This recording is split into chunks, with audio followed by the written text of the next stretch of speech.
ഒരുപാട് പടയോട്ടങ്ങൾ കണ്ട മണ്ണാണ്. പക്ഷേ ആർക്കും ഇറാനെ കീഴടക്കി ഭരിക്കാനായിട്ടില്ല. അവിടെയാണ് ഈ ഇറാൻ അമേരിക്കയുടെ അക്കില്ലസ് ഹീൽ ആവുമോ, അമേരിക്കയുടെ പതനത്തിൻ്റെ തുടക്കമാവുമോ? രണ്ടാം ലോകമഹായുദ്ധത്തിന് ശേഷം ഇത്രയധികം രാജ്യങ്ങൾ പങ്കെടുക്കുന്ന, നേരിട്ടോ അല്ലാതെയോ അഫക്റ്റഡ് ആകുന്ന ഒരു യുദ്ധം ഉണ്ടായിട്ടില്ല. ഈ പാർട്ടിയെക്കുറിച്ച് നിങ്ങൾക്കൊന്നും ഒരു ചുക്കും അറിയില്ലെന്ന് പറയുന്നത് പോലെ ഇറാനിലെ പിണറായി ഒന്ന് ചിരിച്ചു പറയുന്നുണ്ടാവും. നിങ്ങൾക്കൊന്നും മനസ്സിലാവില്ല. ഞങ്ങളുടെ IRGC, Iran revolutionary guard corps എന്ന സംവിധാനത്തിന് സമാനമായ ഒരു സിസ്റ്റം ലോകത്തോടൊന്നും കാണില്ല. ഈ GCC രാജ്യങ്ങൾ പറയും, ഈ വേതാളത്തെ, അമേരിക്ക എന്ന ഈ വേതാളത്തെ ഞങ്ങൾ തോളിലിട്ട് എത്ര കാലം നടക്കും? ഇതൊരു ബാധ്യതയാവുന്നില്ലേ? ഇതൊരു മാരണമാകുന്നില്ലേ? അപ്പോൾ താഴെ വെക്കും. ആകാശങ്ങളിൽ നിന്നുകൊണ്ട് നിങ്ങൾക്ക് യുദ്ധം ജയിക്കാം. You have better fire power. ഒരു പക്ഷേ കരയിൽ ഇറങ്ങി വരേണ്ടി വരും. അതിനു വേണ്ടിയാണ് ഇറാൻ ഒരു പക്ഷേ വെമ്പുന്നത്.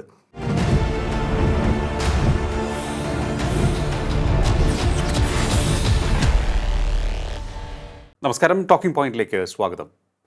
ഇറാനെതിരെ അമേരിക്കയും ഇസ്രായേലും നടത്തുന്ന സൈനിക നീക്കം, അതിനെതിരെ ഇറാൻ നടത്തുന്ന തിരിച്ചടി, ഇത് സമീപ പ്രദേശങ്ങളിലെ രാജ്യങ്ങളിലെല്ലാം തന്നെ ആശങ്ക സൃഷ്ടിക്കുകയും ചെയ്തിരിക്കുകയാണ്.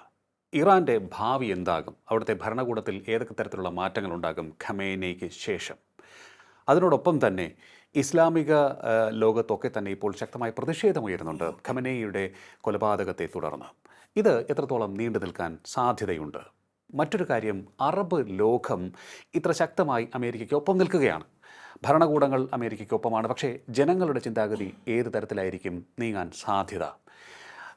അമേരിക്കയുടെ കൈ പലപ്പോഴും പല മേഖലകളെയും തകർത്തെറിഞ്ഞിട്ടുണ്ട്. മറ്റൊരു ഇറാഖോ അഫ്ഗാനോ ആകുമോ ഇനി ഇറാൻ? പരിശോധിക്കാൻ നമുക്ക് ഈ കാര്യങ്ങളൊക്കെ തന്നെ. നമ്മോടൊപ്പം ചേരുകയാണ് വിദേശകാര്യ വിദഗ്ധൻ ഡോക്ടർ മോഹൻ വർഗീസ്. നമസ്കാരം സാർ, ടോക്കിംഗ് പോയിന്റിലേക്ക് സ്വാഗതം. 4 ആഴ്ച കൂടി സൈനിക നീക്കമുണ്ടാകും എന്നാണ് ഡൊണാൾഡ് ട്രംപ് പറഞ്ഞിരിക്കുന്നത്. 4 ആഴ്ച, ഒരു മാസം കൂടി ഇത്തരത്തിൽ പോവുകയാണ് എന്നുണ്ടെങ്കിൽ ശക്തമായി തിരിച്ചടിയും കിട്ടുന്നുണ്ട് അമേരിക്കയ്ക്ക്. 2 യുദ്ധവിമാനങ്ങൾ തകർന്നതായി അവർ തന്നെ സ്ഥിരീകരിച്ചു. ഏതാനും സൈനികർ കൊല്ലപ്പെട്ടു, കുറേയേറെ പേർക്ക് പരിക്കേൽക്കുകയും ചെയ്തിട്ടുണ്ട്. GCC രാജ്യങ്ങളിലെ പരിക്കേൽക്കുന്നവരുടെയും കൊല്ലപ്പെടുന്നവരുടെയും എണ്ണവും ഇന്ന് കൂടുതലായി വന്നിട്ടുണ്ട് എന്നുള്ളതാണ് നമുക്ക് റിപ്പോർട്ടിൽ നിന്ന് മനസ്സിലാക്കാൻ സാധിക്കുന്നത്. എന്തായിരിക്കും ഈ യുദ്ധം മുന്നോട്ട് പോകുമ്പോൾ ഇറാൻ്റെ അവസ്ഥ, ഗൾഫിൻ്റെ അവസ്ഥ, എങ്ങനെയാണ് അങ്ങ് കാണുന്നത് ഈ സാഹചര്യത്തെ?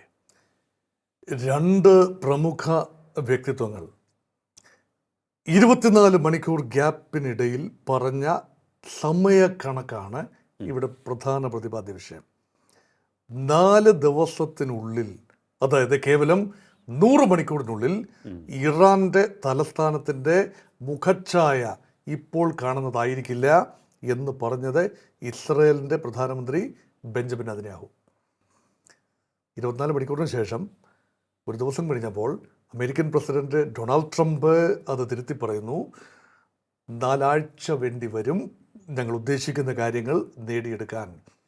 So here time is A factor, A huge factor.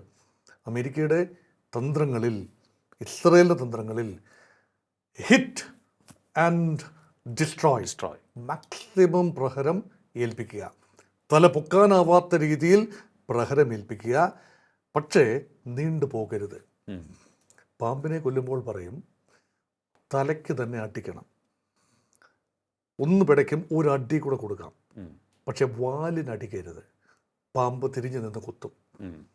പാമ്പിനോട് തന്നെയാണ് അയത്തുള്ള ഖൊമേനിയെ ട്രംപൊക്കെ ഉപമിച്ചത്. അതുകൊണ്ട് തലയ്ക്ക് തന്നെ അടിയേറ്റു. അതായത് 48 പേരാണ് ഒരു കെട്ടിട സമുച്ചയത്തിൽ, അതും എണ്ണം പറഞ്ഞ നേതാക്കൾ. അയത്തുള്ള അലി ഖൊമേനിയുടെ മൂവ്മെൻറ്റ്സ് മാസങ്ങളായി, ഒരുപക്ഷെ വർഷങ്ങളായി ട്രാക്ക് ചെയ്യുന്നുണ്ടാവും. Americans were looking for a most appropriate time to strike. ഇവിടെ ഇറാൻ്റെ പ്രതിരോധ മന്ത്രി ഉണ്ടായിരുന്നു, IRGCയുടെ ചീഫ് ഉണ്ടായിരുന്നു, ഖൊമേനിയും അദ്ദേഹത്തിൻ്റെ ചില കുടുംബാംഗങ്ങളും ഉണ്ടായിരുന്നു. പ്രധാനപ്പെട്ട ഡെസിഷൻ മേക്കേഴ്സ് പലരും, IRGCയുടെ തലപ്പത്തൊട്ട പലരും ഉണ്ടായിരുന്നു. ഒരു സ്ട്രാറ്റജി പ്ലാനിങ് സെഷനിലാണ്, അതാണ് രാവിലെ നടന്ന സെഷൻ, 9 മണിയോടടുപ്പിച്ച് നടന്ന ആ സെഷനെ കുറിച്ചുള്ള ഇമ്പോർട്ടൻ്റ് ഇൻഫർമേഷൻ ലീക്ക് ഔട്ട് ചെയ്തു. ആ സമയം നോക്കി they struck this the golden our.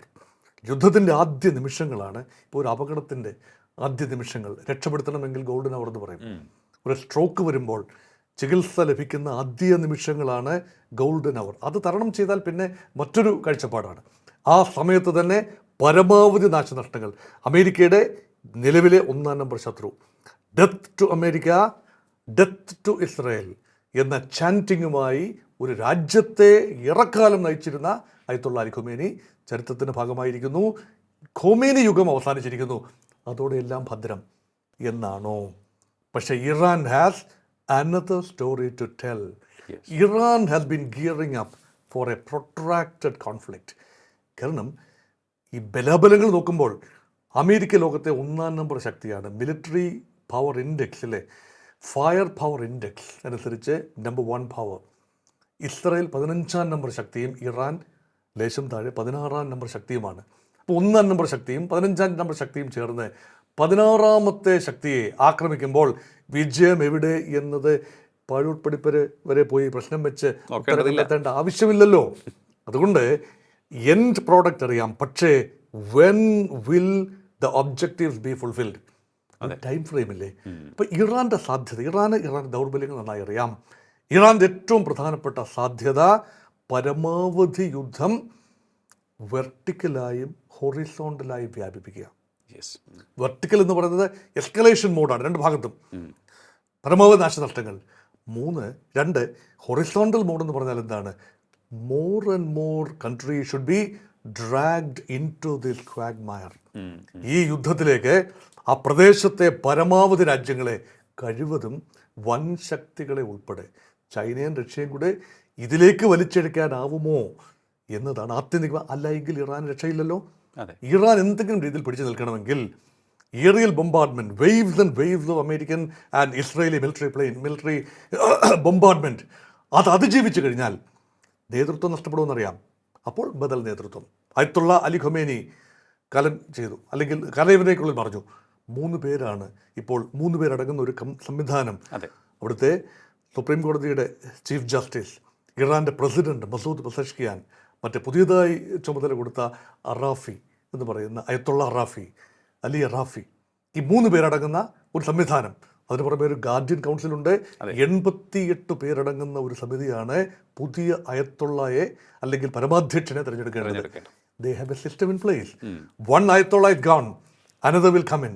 But they have a system in place. IRGC chief is gone, another person will come. Iran president may die, another president may take over. ഈ സംവിധാനമുണ്ട്. ഇത് പാശ്ചാത്യ ലോകത്തിന് മനസ്സിലാകുന്നൊരു കാര്യമല്ല. ഞാൻ ശ്രീ പിണറായി വിജയനെ ഒന്ന് ഓർത്തു പോവുകയാണ്. ഈ പാർട്ടിയെക്കുറിച്ച് നിങ്ങൾക്കൊന്നും ഒരു ചുക്കും അറിയില്ലെന്ന് പറയുന്നത് പോലെ ഇറാനിലെ പിണറായി ഒന്ന് ചിരിച്ചു പറയുന്നുണ്ടാവും. നിങ്ങൾക്കൊന്നും മനസ്സിലാവില്ല. ഞങ്ങളുടെ IRGC, Iran revolutionary guard corps എന്ന സംവിധാനത്തിന് സമാനമായ ഒരു സിസ്റ്റം ലോകത്തൊടൊന്നും കാണില്ല. ഞങ്ങൾ അതുപയോഗിച്ച് മതഘടനകളെ സംരക്ഷിക്കും, അധികാര ഘടനകളെ സംരക്ഷിക്കും, ബിസിനസ് സാമ്രാജ്യത്തെ സംരക്ഷിക്കും. എല്ലാം നിയന്ത്രിക്കുന്ന ഒരു വെൽ എൻട്രൻച്ച്ഡ് സംവിധാനമാണ്. അത് ലോകത്തൊടൊന്നുമില്ല. ഇത് മനസ്സിലാക്കാൻ പുറത്തു നിന്നുകൊണ്ട് എത്രത്തോളം കഴിയുമെന്നതാണ് പ്രധാനപ്പെട്ട കാര്യം. അവിടെയാണ് they know very well that a protracted conflict can ultimately bail Iran out. അപ്പോൾ തന്നെ ലോകാഭിപ്രായം മാറില്ലേ? GCC രാജ്യങ്ങളിലേക്ക് ആക്രമണം വന്നു. എന്തുകൊണ്ട്? ഇറാൻ്റെ കാൽക്കുലേഷനാണ് പറയുന്നത് കേട്ടോ. അങ്ങനെ സംഭവിക്കുമെന്ന് പറയാൻ ഞാനാളല്ല. 8 രാജ്യങ്ങളിലേക്കാണ് ആക്രമണം വന്നത്. നോക്കൂ, അമേരിക്കൻ ബേസുള്ള 8 രാജ്യങ്ങൾ. അത് എവിടെയാണ്? ജോർദാൻ. ആ ജോർദാൻ നേരിട്ട് യുദ്ധത്തിൽ ഇപ്പോൾ പങ്കെടുക്കുന്നു. അമേരിക്കൻ സേനാ വിന്യാസം ജോർദാനിലുണ്ട്, അനുവദിച്ചിരിക്കുന്നു. വിമാനങ്ങൾ ഏറെയും പറന്നിറങ്ങുന്നത് ഇസ്രായേൽ തൊട്ട് കിഴക്കുള്ള ജോർദാനിലേക്കാണ്. അവിടെ നിന്നാണ് ഓപ്പറേറ്റ് ചെയ്യുന്നത്. പലപ്പോഴും വളരെ അടുത്താണ്. ഇറാഖും കൂടെ കടന്നു വേണം വരാൻ. ഇറാഖ്, അവിടെ അമേരിക്കൻ താവളങ്ങളുണ്ട്, അമേരിക്കൻ സ്വാധീന മേഖലകളുണ്ട്. അതേസമയം ഷിയ മേഖലകളുമുണ്ട് ഇറാഖിൽ. ഇറാഖ് ഒരു ഷിയ രാജ്യം കൂടിയാണ്. ഇറാനെ പോലെ തന്നെ ഷിയ ഭൂരിപക്ഷ രാജ്യവുമാണ്. അതുപോലെ ഖത്തർ, അൽ ഉദയ്ദ് വ്യോമതാവളം ഏറ്റവും വലിയ അമേരിക്കൻ ബേസാണ്. സെൻട്കോമിൻ്റെ, സെൻട്രൽ കമാൻഡിൻ്റെ ആസ്ഥാനമാണ് ദോഹ, ഖത്തറിൻ്റെ തലസ്ഥാനമായ ദോഹ. ബഹ്റിൻ, അതിൻ്റെ തലസ്ഥാനമായ മനാമയിലാണ് നേവൽ കമാൻഡിൻ്റെ ആസ്ഥാനം. 5ാം കപ്പൽപ്പട, അമേരിക്കയുടെ ആ പ്രദേശത്തെ വിഖ്യാതമായ ഇപ്പോൾ USS എബ്രഹാം ലിങ്കനും USS ജെറാൾഡ് ഫോർഡും ഒക്കെ നിയന്ത്രിക്കപ്പെടുന്നത് ഇവിടുന്ന് കൊടുക്കുന്ന കമാൻഡ് അനുസരിച്ചാണ്. നേരിട്ട് അവിടുന്ന് ഒരു വിമാനവും പറന്നു പോകുന്നില്ല, ഒരു കപ്പലും അവിടുന്ന് പുറപ്പെടുന്നില്ല, ഒരു മിസൈലും അവിടുന്ന് ലോഞ്ച് ചെയ്യപ്പെടുന്നില്ല. പക്ഷേ കമാൻഡ് കൺട്രോൾ കമ്മ്യൂണിക്കേഷൻ സംവിധാനം അവിടെയാണ്. സ്വാഭാവികമാണ് അവിടേക്ക് അറ്റാക്ക് വരും. കുവൈറ്റ് സിറ്റി 1992 ആക്രമണ വിധേയമായില്ലേ സദ്ദാം ഹുസൈൻ. അതിനുശേഷം കുവൈറ്റ് വീണ്ടും പ്രശ്ന കലുഷിതമായില്ലേ. ഇപ്പോൾ വീണ്ടും കുവൈറ്റിലേക്ക് യുദ്ധം വരുന്നു. എന്തിന് മാറി നിന്ന ഒമാൻ പോലും, ഒമാൻ്റെ 2 തീരപട്ടണങ്ങൾ ആക്രമണ വിധേയമായി. ഒമാൻ്റെ തീരപ്രദേശത്തുണ്ടായിരുന്ന നങ്കൂരമിട്ടിരുന്ന ഒരു കപ്പൽ, ഒമാൻ്റെ തന്നെ ഒരു കപ്പലും മറ്റൊരു ചരക്ക് കപ്പലും ഒരു എണ്ണ ടാങ്കറും അഗ്നിക്കിരയായി. ഇതെല്ലാം കാട്ടുന്നത് എന്താണ്? പരമാവധി GCC രാജ്യങ്ങളിലേക്ക് ആക്രമണം ഇറാൻ വ്യാപിപ്പിക്കുക വഴി ഈ GCC രാജ്യങ്ങൾ പറയും, ഈ വേതാളത്തെ, അമേരിക്ക എന്ന ഈ വേതാളത്തെ ഞങ്ങൾ തോളിലിട്ട് എത്ര കാലം നടക്കും? ഇതൊരു ബാധ്യതയാവുന്നില്ലേ? ഇതൊരു മാരണമാകുന്നില്ലേ? അപ്പോൾ താഴെ വെക്കും. ഇതാണ് ഇറാൻ്റെ അമേരിക്കയോട് കടക്ക് പുറത്തു എന്ന് പറഞ്ഞില്ലെങ്കിലും നിങ്ങളൊരു ബാധ്യതയാണ്, ദയവായി നിങ്ങൾ ഒഴിഞ്ഞു പോകൂ. ഞങ്ങൾക്ക് സംരക്ഷണം നൽകാൻ നിങ്ങൾക്കാവുന്നില്ല. ഞങ്ങളുടെ വിമാനത്താവളങ്ങൾ ആക്രമിക്കപ്പെടുന്നു, ഞങ്ങളുടെ ജനവാസ കേന്ദ്രങ്ങൾ ആക്രമിക്കപ്പെടുന്നു. നിങ്ങളുടെ ആവശ്യത്തിന് വേണ്ടി ഞങ്ങളുടെ ഭൂമി നിങ്ങൾ ഉപയോഗിക്കുമ്പോൾ ഞങ്ങളുടെ ഭൂമിയിലേക്ക് ഇറാൻ എന്ന രാജ്യം ആക്രമണം നടത്തുന്നു, ഞങ്ങളതിൽ പ്രതിഷേധിക്കുന്നു. പക്ഷേ നിങ്ങൾ ഇവിടെ ആവശ്യമില്ല ഇനി എന്ന് പറയുമെന്ന പ്രതീക്ഷയിലാണ് ഇറാൻ ഈ ആക്രമണം നടത്തിയത്. പക്ഷേ അങ്ങനെയല്ല സംഭവിക്കുന്നത്. GCC രാജ്യങ്ങൾ കൺസോളിഡേറ്റഡ് ആകുന്നു, അവർ കട്ട കലിപ്പിലാണ്. ശരിയാണ്. പറയാം നിങ്ങളെ ആക്രമിക്കുമെന്നൊക്കെ പറയാം, അമേരിക്കയ്ക്ക് താവളം കൊടുത്ത് നിങ്ങളെ ഞങ്ങൾ ആക്രമിക്കുമെന്ന് പറയാം. പക്ഷെ അങ്ങനെ ചെയ്തു കളയാമോ? നിന്നെ ഞാൻ അടിക്കുമെടാ ഇത് പറയാം. അടിക്കുക എന്ന മറ്റൊരു കാര്യമാണ്, പറയുന്നത് മറ്റൊരു കാര്യം. പക്ഷേ ഇത് സംഭവിച്ചിരിക്കുന്നു, അരുതാത്തത് സംഭവിച്ചിരിക്കുന്നു. അതുകൊണ്ട് എൻ്റെ ഒരു ചിന്ത, 2ാം ലോകമഹായുദ്ധത്തിന് ശേഷം ഇത്രയധികം രാജ്യങ്ങൾ പങ്കെടുക്കുന്ന, നേരിട്ടോ അല്ലാതെയോ അഫക്റ്റഡ് ആകുന്ന ഒരു യുദ്ധം ഉണ്ടായിട്ടില്ല. ഇത് നിർണായകമാണ്. 2, ഇത് പൊട്ടൻഷ്യൽ ഫ്ലെയർ അപ്പ് സാധ്യത ഉക്രൈൻ റഷ്യ പോലെ അല്ല, ഇസ്രയേൽ ഗാസ പോലെ അല്ല. ഇത് ഹൊറിസോണ്ടൽ പ്രോളിഫറേഷൻ സാധ്യതയുള്ള, കൂടുതൽ പ്ലേയേഴ്സ് രംഗത്ത് വരാൻ സാധ്യതയുള്ള, നീണ്ടുപോയാൽ. അതുകൊണ്ടാണ് these golden hours are very important. ആദ്യ 4 ദിവസം കൊണ്ട് ഇത് അവസാനിപ്പിച്ചാൽ നന്ന്. കൂടുതൽ നീണ്ടുപോയാൽ ലോക സമ്പദ് വ്യവസ്ഥ തകിടം പറയും, കൂടുതൽ രാജ്യങ്ങൾ അഭിപ്രായം പറയും, ഒരുപക്ഷെ ഇടപെടാനും വന്നിരിക്കും. നയതന്ത്രപരമായ ഇടപെടൽ നല്ലതാണ്. പക്ഷേ സൈനികമായി ഏതെങ്കിലും രീതിയിൽ ഒരു ദുർബുദ്ധിയിൽ ഏതെങ്കിലും രാജ്യം, റഷ്യയോ ചൈനയോ രംഗത്ത് വരില്ല. അത് വേറെ കാര്യം. വരില്ല എന്ന് പറയാൻ 100 ന്യായങ്ങളുണ്ട്. പക്ഷേ വന്നാൽ ലോകമഹായുദ്ധം തന്നെയാണ്. ആണവശക്തികൾ നേർക്കുനേർ വരികയാണ്. അങ്ങനെയൊന്നും വരില്ല എന്നാണ് വിശ്വാസം. പക്ഷെ ആ സാധ്യത എത്രയും പെട്ടെന്ന് അവസാനിപ്പിക്കേണ്ടതുണ്ട്. അവിടെയാണ് ഗിവ് ഡിപ്ലോമസി എ ചാൻസ്. യുദ്ധം അവസാനിപ്പിക്കാൻ ഒരു സമാധാന ശ്രമം. ഇപ്പം സമാധാന പ്രക്രിയ അവസാനിച്ചിടത്തല്ല യുദ്ധമുണ്ടായത്. ഇനി യുദ്ധം അവസാനിപ്പിക്കാൻ മറ്റൊരു സമാധാന പ്രക്രിയ എന്ന നിലയിലേക്ക് ലോകം നീങ്ങിയിരിക്കുന്നു. തീർച്ചയായിട്ടും ഇതിപ്പോൾ ഇറാൻ വളരെ ശക്തമായിട്ടാണ്, നമ്മൾ വിചാരിക്കുന്നതിനപ്പുറത്തേക്ക് ഖമനേയിയുടെ വധത്തിന് ശേഷവും അവർ ശക്തമായി തിരിച്ചടിച്ചിരിക്കുന്നു. ഇനി തിരിച്ചടി കൂടുതൽ ശക്തമാക്കുമെന്നും അവർ പറയുകയാണ് ചെയ്തിരിക്കുന്നത്. ഇറാനിൽ ഒരു ഭരണമാറ്റമാണ് ഈ സഖ്യസേനകളുടെ ലക്ഷ്യം, പാശ്ചാത്യ ശക്തികളുടെ ലക്ഷ്യം. പക്ഷേ അത് എത്രത്തോളം സാധിക്കുമെന്നുള്ളതാണ് എൻ്റെ ഒരു ചിന്ത. കാരണം പല ഓപ്ഷൻസാണ് അവിടെ ഉള്ളത്. ഒന്നുകിൽ ഈ അയത്തുള്ള റെജീം ഇങ്ങനെ തുടരും, മറ്റൊരു ഭരണാധികാരിയെ അവർ കണ്ടെത്തുന്നു, ഇത് ഇത്തരത്തിൽ പോകുന്നു. അങ്ങനെയാണെങ്കിലും ഇറാൻ ഈ പാശ്ചാത്യ ശക്തികൾക്ക് വിധേയമാകില്ല. രണ്ടാമതൊരു ഓപ്ഷൻ എനിക്ക് തോന്നുന്നു, അമേരിക്കയ്ക്ക് താല്പര്യമുള്ള, വേണമെങ്കിൽ നമുക്കൊക്കെ പറയാവുന്ന അമേരിക്കയുടെ ഒരു പപ്പറ്റ് ഭരണകൂടത്തെ അവിടെ നിർത്താം. അപ്പോൾ അമേരിക്കയുടെ എല്ലാ സാധ്യതകളും താല്പര്യങ്ങളും അവിടെ സംരക്ഷിക്കപ്പെടും. മൂന്നാമതൊന്ന്, ഇതൊന്നും തന്നെ നടന്നില്ല എങ്കിൽ വിഘടനവാദി ശക്തികളുടെ കയ്യിലേക്ക് രാജ്യം പെട്ടുപോകാം, നാമാവശേഷമാകാം. ഏതിനാണ് കൂടുതൽ സാധ്യത എന്നാണ് അങ്ങ് കരുതുന്നത്?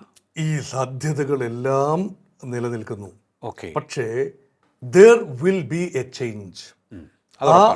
അത് ഉറപ്പാണ്. ഉറപ്പെന്ന് പറഞ്ഞാൽ മാറ്റമില്ലായ്മയാണ് മാറ്റമെന്നല്ല, മാറ്റമുണ്ട് എന്നത് മാത്രമാണ് ഉറപ്പുള്ള കാര്യം. there will be a change. ആ ചേഞ്ച് എന്ന് പറയുന്നത് അമേരിക്ക ആഗ്രഹിക്കുന്ന രീതിയിലുള്ള ചേഞ്ചാണോ, ഇറാനിയൻ ജനത ആഗ്രഹിക്കുന്ന രീതിയിലുള്ള ചേഞ്ചാണോ, ആ പ്രദേശത്തിൻ്റെ സന്തുലിതാവസ്ഥ ഉറപ്പുവരുത്തുന്ന ഒരു ചേഞ്ചാണോ? ഇതാണ് പ്രധാനം. ഇനി എങ്ങനെയൊക്കെ വരാം? ഈ 3 സാധ്യതകളാണ് പറഞ്ഞത്. ഒന്ന്, അമേരിക്കയുടെ അതിശക്തമായ ഇസ്രായേലി അമേരിക്ക ജോയിൻറ്റ് ഫോഴ്സസിൻ്റെ ബൊംബാർഡ്മെൻറ്റ്, ഏറിയൽ ഡോമിനേഷൻ, കയറി ഇറങ്ങി നിരങ്ങും എന്ന് പറഞ്ഞാൽ കല്ലിന്മേൽ കല്ല് അവശേഷിക്കാത്ത രീതിയിൽ ആകാശത്ത് നിന്നുകൊണ്ട് പരമാവധി സ്ട്രൈക്ക്. ഇതാണ് ഇപ്പോൾ ചെയ്തുകൊണ്ടിരിക്കുന്നത്. അതെ. അപ്പോൾ ഒരു രാജ്യം കീഴടങ്ങും. ഇങ്ങനെയല്ലേ ജപ്പാൻ കീഴടക്കിയില്ലേ ഹിരോഷിമയിൽ? അവസാനം വരെ തോക്കുമെന്നറിഞ്ഞുകൊണ്ടും അവസാനം വരെ കീഴടങ്ങാൻ വിസമ്മതിച്ചു നിന്ന ജപ്പാൻ ആണവായുധം ഹിരോഷിമയിലും നാഗസാക്കിയിലും പ്രയോഗിച്ചപ്പോൾ കീഴടങ്ങിയില്ലേ? അമേരിക്ക ആണവായുധം ഒന്നും പ്രയോഗിക്കില്ല, അത് പ്രയോഗിക്കാനാവില്ല, ചെയ്യില്ല. പക്ഷേ കൺവെൻഷണൽ വെപ്പൺസ് മതിയാകും. B-2 ബോംബേഴ്സ് ഉൾപ്പെടെയുള്ള അത്യന്തം പ്രഹരശേഷി. ഈ ആയുധങ്ങൾക്ക് മുമ്പിൽ ഇറാന് പിടിച്ചു നിൽക്കാനാവില്ല. അതാണ് ഗ്രൗണ്ട് റിയാലിറ്റി, ഏറിയൽ വ്യൂവിൽ കാണുന്ന ഗ്രൗണ്ട് റിയാലിറ്റി. പക്ഷേ മണ്ണിലിറങ്ങിയെങ്കിലേ ബൂട്ട് ഓൺ സർഫസ് എന്ന് പറയും. ഗ്രൗണ്ട് റിയാലിറ്റി വെള്ളം തിളച്ചതാണോ, ചൂടുണ്ടോ, പൊള്ളുമോ എന്ന് തൊട്ട് നോക്കിയാലേ അറിയാൻ പറ്റൂ. മാറി നിന്ന് നോക്കിയാൽ ഇതാണ് ടെസ്റ്റിംഗ് വാട്ടേഴ്സ് എന്ന് പറയുന്നത്. അത് സാധിക്കണമെങ്കിൽ ഒരു പക്ഷേ കരയിൽ ഇറങ്ങി വരേണ്ടി വരും. അതിനു വേണ്ടിയാണ് ഇറാൻ ഒരു പക്ഷേ വെമ്പുന്നത്. ആകാശങ്ങളിൽ നിന്നുകൊണ്ട് നിങ്ങൾക്ക് യുദ്ധം ജയിക്കാം. You have better fire power. All that we have is only the fire arms, അല്ലെങ്കിൽ പീരങ്കികൾ, അതുമല്ലെങ്കിൽ മിസൈലുകൾ, ഡ്രോണുകൾ. ഇതൊക്കെയാണ് ഞങ്ങൾക്ക് ഉള്ളത്. വിമാനങ്ങളില്ല, ഉള്ളത് പറത്താൻ കൊള്ളാവുന്ന വിമാനങ്ങളല്ല. നിങ്ങൾ വേണേൽ ബോംബിട്ട് കൊള്ളൂ, അത് ഒന്നിനും കൊള്ളാത്ത വിമാനങ്ങളാണ്. പണ്ട് ഇറാൻ ഷായുടെ കാലത്തെ വിമാനങ്ങളാണ്. അപ്പോൾ എയർ പവറിൽ അമേരിക്കയ്ക്ക് വിജയിച്ചു വരാമെന്നാണ് അമേരിക്കയുടെ കണക്കുകൂട്ടൽ, ഇസ്രായേലിൻ്റെ കണക്കുകൂട്ടൽ. വിജയിച്ചു വരാമെന്നാണ്, ഡോമിനേറ്റ് ചെയ്യും, ഉറപ്പാണ്. പക്ഷേ ഈ സംവിധാനം ഒരയത്തുള്ള പോകുന്നു, അടുത്തുള്ള അയത്തുള്ള വരുന്നു, ഒരു പ്രസിഡന്റ് പോകുന്നു, അടുത്തയാൾ വരുന്നു, ഒരു IRGC ചീഫ് പോകുന്നു, അടുത്തയാൾ വരുന്നു. ഇതങ്ങ് തുടരാനാണ് ഭാവമെങ്കിൽ ഇറാൻ്റെ വ്യവസ്ഥ മാറുന്നില്ലല്ലോ. അപ്പോൾ ഇറാൻ്റെ ഭരണകൂടം മാറണമെങ്കിൽ ഇറാൻ്റെ പൊളിറ്റിക്കൽ കൾച്ചറൽ DNA മാറണം. ഇത് ജനിതക ഘടനയാണ്. 1979 മുതൽ കൃത്യമായി പ്ലാന്റ് ചെയ്യപ്പെട്ട ജീനാണ്. Gene plant ചെയ്തതാണത്. അത് പഴയ ജീനാണെന്നൊന്നും പറയാനൊക്കില്ല, അത് പ്ലാന്റ്. പക്ഷേ അത് വലിയ കാലമല്ലേ, 47 വർഷം ചില്ലറ കാലമാണോ? ഒരു തലമുറ മുഴുവൻ, 2 തലമുറ മുഴുവൻ ഇത് കണ്ടതല്ലേ. അപ്പോൾ അങ്ങനെ ഒരു മാറ്റം പെട്ടെന്ന് ഉണ്ടാവില്ല എന്ന് ഇപ്പോൾ തിരിച്ചറിയുന്നു. അതുകൊണ്ടാണ് ഒരു പക്ഷേ ഞങ്ങൾക്ക് 4 ആഴ്ച സമയം, 4 ദിവസമല്ല 4 ആഴ്ച സമയം വേണ്ടി വരുമെന്ന് പറയുന്നത്. അപ്പോഴും യഥാർത്ഥ മാറ്റം ഉണ്ടാകണമെങ്കിൽ കുപ്പായം തയ്ച്ച് ഇറാനുള്ളിൽ ആരും ഇരിപ്പില്ല പ്രസിഡൻ്റാകാൻ. അതാണ് പ്രധാനം. ഒരു പ്രതിപക്ഷ നേതാവില്ലല്ലോ. ആരാണ് ഇറാൻ്റെ പ്രതിപക്ഷ നേതാവ്? കേട്ടെടുത്തിട്ട് ഒരു ചോദ്യം ചോദിക്കുന്നു, ഈ ഒരു പേര് പറയാനുണ്ടോ? ഇല്ല. പ്രസിഡന്റ് ആരാണെന്ന് പറയാനൊക്കും, പരമാനോ നേതാവ് ആരാണെന്ന് പറയാനൊക്കും, ഓരോ തസ്തികയിലിരിക്കുന്നവരെ പറയാനൊക്കും. ജൈവികമായൊരു പ്രതിപക്ഷമില്ല. ഒരു തരം ജെൻസി രീതിയിലുള്ള കാര്യങ്ങൾ മാത്രമാണ് ഇറാനിൽ നിലവിലുള്ളത് എന്ന് വേണമെങ്കിൽ പറയാം. സ്വാഭാവികമായ പ്രതിഷേധങ്ങളാണ്. ഈ പ്രതിഷേധങ്ങൾക്ക് എത്ര കാലം ആയുസുണ്ടാകും? പ്രതിഷേധമുണ്ടാകും, ഫിസിലൗട്ട് ചെയ്യും, വീണ്ടും ഉണ്ടാകും, ഫിസിലൗട്ട് ചെയ്യും. ഇനി ഒരു കാര്യം കൂടി, എങ്ങനെയുണ്ടായ പ്രതിഷേധമാണിത്? ഇറാൻ അടിച്ചമർത്തുന്നു, ശരിയാണ്. സമാനമായ അടിച്ചമർത്തലുകൾ ഈ ഏകാധിപത്യ ഭരണകൂടത്തിലെല്ലാം ഇല്ലേ? ഒരു തരത്തിൽ പറഞ്ഞാൽ സൗദി അറേബ്യ ഉൾപ്പെടെ അടിച്ചമർത്തലൊന്നും ഇല്ല എന്നൊക്കെ പൊതുവെ പറയും. പക്ഷേ യാഥാർത്ഥ്യം എന്താണ്? അവിടെ രാജാവാണ്. തിരുവായ്ക്ക് എതിർവാ ഉണ്ടാവില്ല. ഗൾഫിൽ എവിടെയാണ് എതിർവായുള്ളത്? എവിടെയാണ് ഒരു ജനകീയ പ്രക്രിയ ഉള്ളത്? പക്ഷെ അവിടെ പ്രക്ഷോഭം ഉണ്ടാകാത്തത് എന്തുകൊണ്ടാണ്? People are kept happy. എന്തുകൊണ്ടാണ്? ചില വിട്ടുവീഴ്ചകൾ ചെയ്യുന്നു ഭരണകൂടം. അമേരിക്കയ്ക്ക് താവളങ്ങൾ ഒരുക്കുന്നു, അമേരിക്കൻ ആയുധങ്ങൾ വാങ്ങാൻ തയ്യാറാകുന്നു, അമേരിക്കയ്ക്ക് നാശം, ഇസ്രയേലിന് മരണം എന്ന വിടുവ പറയാതെ പഞ്ചപുച്ഛമടക്കി നിൽക്കുന്നു. പെട്രോൾ കുഴിച്ചെടുക്കുന്നു, വിൽക്കുന്നു, പണമുണ്ടാക്കുന്നു, ജനങ്ങളെല്ലാം ഹാപ്പി. ഇറാൻ അങ്ങനല്ലല്ലോ, അല്ല. കടുത്ത ഉപരോധം നേരിടുന്നു. അങ്ങനെ എണ്ണസമ്പന്നമായ ഇറാൻ ദാരിദ്ര്യത്തിൻ്റെ പടുകുഴിയിലായത് സമ്പത്തില്ലാത്തത് കൊണ്ടല്ല, ഭരണകൂടത്തിൻ്റെ കയ്യിലിരിപ്പ് കൊണ്ടാണ്. കയ്യിലിരിപ്പ് എന്നുള്ള വിതിൻ കോട്ട്സാണ് കേട്ടോ, അതിനെ നെഗറ്റീവായിട്ട് കാണേണ്ടതില്ല. ആ കയ്യിലിരിപ്പ് മാറില്ല. അമേരിക്ക തല്ലിക്കോളൂ, ഞാൻ അങ്ങ് നന്നാകാമെന്ന് പറയും. പക്ഷെ നന്നാകണമെങ്കിൽ ഉള്ളിൽ നിന്ന് തന്നെ മാറ്റമുണ്ടാകണം. ഉള്ളിൽ നിന്ന് മാറ്റമുണ്ടാകുന്ന ഒരു സാധ്യതയുമില്ല. അതുകൊണ്ടാണ് അമേരിക്ക ഒരു ബലപ്രയോഗത്തിലൂടെ സംവിധാനത്തെ ആകെ മാറ്റിമറിക്കാൻ ചിന്തിക്കുന്നു. പക്ഷേ ഒരു കരയുദ്ധം വേണ്ടി വരുന്ന അവസരമുണ്ടായാൽ ഒരിക്കലും അവസാനിക്കാത്ത ഒരു യുദ്ധമായി നീണ്ടുപോകും. അതാണ് ഇറാൻ്റെ ഇപ്പോഴത്തെ ഭരണകൂടത്തിൻ്റെ ഏക പ്രതീക്ഷ, ഏക പ്ലാൻ. അതുകൊണ്ട് നാളെ എന്താണ് സംഭവിക്കുന്നത് ചോദിച്ചാൽ, കരയിൽ ഇറങ്ങിക്കഴിഞ്ഞാൽ പിന്നെ സംഭവിക്കുന്നത് എന്താണ്? സർവനാശമാണ്. അമേരിക്കയുടെ ഫയർ പവർ കരയിലേക്കും കൂടെ വരികയാണ്. അത് വലിയ രീതിയിൽ പിടിച്ചു നിൽക്കാനാവില്ല. കാരണം ഒരു ഗറില്ല യുദ്ധമുറയൊക്കെ അവിടെ വരും. മലനിരകളുണ്ട്, താഴ്വരകളുണ്ട്. ഇറാഖിൽ കയറിയതുപോലെ കയറാനാവില്ല. ഇറാഖ് സമതലങ്ങളാണ്. ഇറാനിൽ തെക്ക് സാഗ്രോസ് മൗണ്ടൻസ് ഉണ്ട്, വടക്ക് വേറെ മൗണ്ടൻ റേഞ്ചസ് ഉണ്ട്, മരുഭൂമികളുണ്ട്, നാച്ചുറൽ ബോർഡേഴ്സ് വേറെയുണ്ട്. വലിയ ബുദ്ധിമുട്ടാണ്. ഈ ചെറിയ രാജ്യമാണല്ലോ പിന്നെ സൗത്ത് ഈസ്റ്റ് ഏഷ്യയിലെ വിയറ്റ്നാം. അവിടുത്തെ വനനിരകളാണ് ഈ അമേരിക്കയെ തകർത്ത് കളഞ്ഞത്. അവിടെ ഗറില്ല വാർഫെയർ മാത്രമേ നടക്കൂ. നേരെ AK-47 അല്ലെങ്കിൽ വലിയ അസോൾട്ട് റൈഫിൾ ഉപയോഗിച്ച് വെടിവെക്കാനൊന്നും ആവില്ല.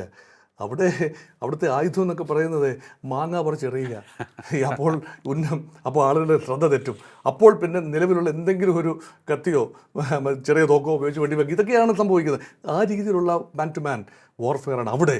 ഇവിടെയും വ്യത്യസ്തമായ വാർഫെയറാണ്. അതുകൊണ്ടാണ് ആകാശത്ത് നിന്നുകൊണ്ട് മേധാവിത്വം ഉണ്ടാക്കാം, ജയിക്കാനാവില്ല, പൂർണ്ണമായി ജയിക്കാനാവില്ല. അവിടെയാണ് ഒരു സാധ്യത കൂടി, ഇതുവരെ സംസാരിക്കാത്ത ഒരു സാധ്യത മനസ്സിൽ വരുന്നത് പറയുന്നു. അമേരിക്ക ആൻഡ് ഇസ്രായേൽ കൃത്യമായൊരു പ്ലാൻ, പുറത്ത് പറയാത്ത ഒരു പ്ലാൻ, വെനിസ്വേലയ്ക്ക് സമാനമായ ഒരു പ്ലാൻ ചോക്കൗട്ട് ചെയ്തിട്ടുണ്ടാകാം. അതായത് ഒരു നേതൃത്വത്തെ ഉള്ളിൽ നിന്ന് തന്നെ, ഇപ്പോൾ പറയും ഷാ റസ പഹലവി അവിടുന്ന് അമേരിക്കയിൽ നിന്ന് വരും എന്നാണല്ലോ പൊതുവെ പറയുന്നത്. ഇതൊക്കെ വഴിതിരിച്ചു വിടുകല്ലേ. ഇതൊക്കെ മാധ്യമങ്ങളെ വഴിതെറ്റിക്കുന്നു, ചിന്തകളെ വഴിതെറ്റിക്കുന്നു. പക്ഷേ IRGCയുടെ തലപ്പത്തുള്ള ഏതെങ്കിലും ഒരു വിഭാഗത്തെ കുറച്ചു പേരെ പ്ലാന്റ് ചെയ്തിട്ടുണ്ടാവും. സ്ഥിതിഗതികൾ വല്ലാതെ മോശമാകുമ്പോൾ നിങ്ങൾ കയറി അങ്ങ് പിടിച്ചോണം. ആർമി കൂടെ നിൽക്കും, എല്ലാം കൂടെ നിൽക്കും. നമുക്ക് മതഘടനകളെയൊക്കെ ഇവിടെ മാറ്റി നിർത്താം. ഇതായിരിക്കാം ഒരു ഓപ്ഷൻ. ഇത് തെളിയിക്കാൻ സ്ഥിതിവിവരക്കണങ്ങളൊന്നുമില്ല, ഇതിനകത്തുനിന്ന് നമുക്ക് വിവരങ്ങളുമില്ല. പക്ഷേ ഇതല്ലാതെ മറ്റേത് രീതിയിൽ ഒന്നുകിൽ ആർമി റിവോൾട്ട് ചെയ്യണം അകത്തു നിന്നുകൊണ്ട്. ഇത് പുറത്തുനിന്നല്ല, പുറത്തുനിന്ന് ഒരാളെ കൊണ്ടുവരുന്നത് ഇറാൻ ജനറൽ സ്വീകരിക്കില്ല. അകത്തുനിന്ന് തന്നെ വരണം. അകത്തുനിന്ന് വരണമെങ്കിൽ സൈന്യത്തിൻ്റെയോ IRGCയുടെയോ ഒരു വിഭാഗം. ഞാനൊരു ഉദാഹരണം കൂടെ പറയാം. ഇവിടെ വലിയ ചാരപ്രവർത്തനം നടക്കുന്നു ഇറാനുള്ളിൽ. ഇസ്രായേലിൻ്റെ ചാരന്മാർ കയറി ഇറങ്ങി വലിയ ശല്യമാണ്. അതുകൊണ്ട് ഈ ചാരന്മാരെ പിടിക്കാൻ ഒരു പ്രത്യേക 20 പേരടങ്ങുന്ന ഒരു പ്രത്യേക ക്രാക്ക് ഫോഴ്സിനെ ഇറാൻ ചുമതലപ്പെടുത്തി. അവരെല്ലാം ചെയ്ത് കുറേ പേരെ കണ്ടെത്തി, കുറേ പേരെ വധിക്കുകയൊക്കെ ചെയ്തു. അവസാനം അന്വേഷിച്ച് വന്നപ്പോൾ ഈ ചാരന്മാരെ പിടികൂടാനുള്ള ഇറാൻ്റെ സംഘത്തിൻ്റെ തലവനാണ് മൊസാദിന് റിപ്പോർട്ട് ചെയ്യുന്ന ഒന്നാന്തരം ആൾ. മൊസാദിൻ്റെ ചാരനാണ് അവൻ. ഈ 20 പേരും അമേരിക്കൻ CIA മൊസാദ് ചാരന്മാർ തന്നെയായിരുന്നു. ഇതാണ് ഏജൻസ്. അങ്ങനെയാണ് ഇറാൻ്റെ നേതാക്കളെല്ലാം വധിക്കപ്പെട്ടത്, ഒന്നൊന്നായി വധിക്കപ്പെട്ടത്. അയത്തുള്ള അലി ഖുമൈനി വധിക്കപ്പെട്ടത് അങ്ങനെയല്ലേ? ഇന്ന ദിവസം ഇന്ന സമയത്ത് സമ്മേളനം ഉണ്ടെന്ന് അറിഞ്ഞുകൊണ്ടല്ലേ? അല്ലാതെ അമേരിക്ക ദിവ്യദൃഷ്ടിയൊന്നുമില്ലല്ലോ.